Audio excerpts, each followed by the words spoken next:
പെരുമ്പളം ദ്വീപ് നിവാസികൾ ഉത്സവരഹലിയിലാണ്. വർഷങ്ങളായി കാത്തിരിക്കുന്ന പെരുമ്പളം പാലം LDF സർക്കാരിന്റെ നിശ്ചയദാർഢ്യത്തിന്റെ മുന്നിൽ യാഥാർത്ഥ്യമാകുന്നു. നാളെ രാവിലെ 11 മണിക്ക് മുഖ്യമന്ത്രി പിണറായി വിജയൻ പാലം ജനങ്ങൾക്കായി തുറന്നുകൊടുക്കും.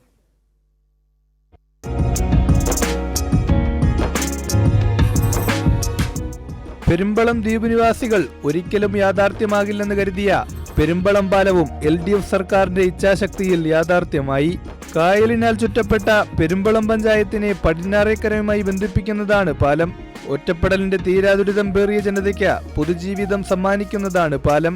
അതോടൊപ്പം പ്രകൃതി രമണീയമായ പെരുമ്പളം ദ്വീപിലും പരിസരത്തും വിനോദസഞ്ചാര വികസനം സാധ്യമാക്കുന്നതാണ് സർക്കാരിന്റെ അഭിമാന പദ്ധതി.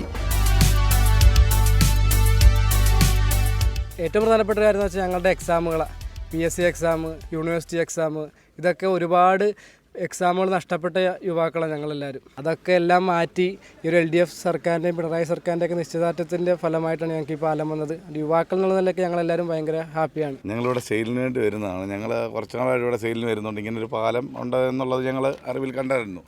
അപ്പോൾ ഞങ്ങളിത് കാണണമെന്നുള്ള ഭയങ്കര ആഗ്രഹമായിരുന്നു. LDF സർക്കാരിൻ്റെ ഒരു ഭയങ്കര ഒരു നേട്ടമായിട്ടുള്ള ഒരു സംഭവമാണിത്. പ്രതിപക്ഷം പറയുന്ന പോലെ കിഫ്ബി തന്നെ നിർത്തലാക്കുമെന്ന് പറഞ്ഞുകൊണ്ട് കിഫ്ബി നിർത്തലാക്കുമെന്ന് പറഞ്ഞിട്ടുണ്ടെങ്കിൽ തന്നെ ഈ പാലം വരില്ലായിരുന്നു. രണ്ടാമത് പിണറായി വന്നതുകൊണ്ട് തന്നെയാണ് ഈ പാലം യാഥാർത്ഥ്യമായത്. പിണറായി സർക്കാരിൻ്റെ തുടർഭരണം ഉള്ളതുകൊണ്ടാണ് ഈ ജനങ്ങളുടെ സ്വപ്നം സാക്ഷാത്കരിക്കാൻ കഴിഞ്ഞത്. അല്ലെങ്കിൽ ഒരിക്കലും നടക്കുകയില്ല. 10,000-ൽ പരം മാത്രമുള്ള പെരുമ്പളത്തുകാർക്കായി 100 കോടിയിലേറെ ചിലവിട്ടാണ് പാലം നിർമ്മിക്കുന്നത്.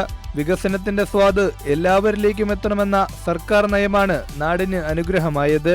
വേമ്പനാട്ട് കായലിന് കുറുകെ 1 കിലോമീറ്ററിലേറെ നീളത്തിൽ നിർമ്മിച്ച പാലം നാളെ മുഖ്യമന്ത്രി പിണറായി വിജയൻ നാടിന് സമർപ്പിക്കും. കായലിന് കുറുകെ നിർമ്മിച്ച സംസ്ഥാനത്തെ ഏറ്റവും നീളമേറിയ പാലമായ പെരുമ്പളം പാലം കിഫ്ബി മുഖേന 100 കോടി രൂപ ചെലവഴിച്ചാണ് നിർമ്മിച്ചത്. നാളെ രാവിലെ 11 മണിക്ക് പൊതുമരാമത്ത് വകുപ്പ് മന്ത്രി മുഹമ്മദ് റിയാസ്, ഫിഷറീസ് വകുപ്പ് മന്ത്രി സജി ചെറിയാൻ, കൃഷി വകുപ്പ് മന്ത്രി P പ്രസാദ് തുടങ്ങിയ ജനപ്രതിനിധികളും ഉദ്യോഗസ്ഥരുമടക്കം നിരവധി പ്രമുഖർ ഉദ്ഘാടന ചടങ്ങിൽ പങ്കെടുക്കും. ഇതോടെ ആലപ്പുഴയിലെ ഏറ്റവും മനോഹരമായിട്ടുള്ളൊരു ടൂറിസം കേന്ദ്രമായിട്ട് കൂടി ഈ പെരുമ്പളം ദ്വീപ് മാറാൻ പോവുകയാണ്. ക്യാമറാമാൻ രതീഷ് രാജിനൊപ്പം ഷാജഹാൻ.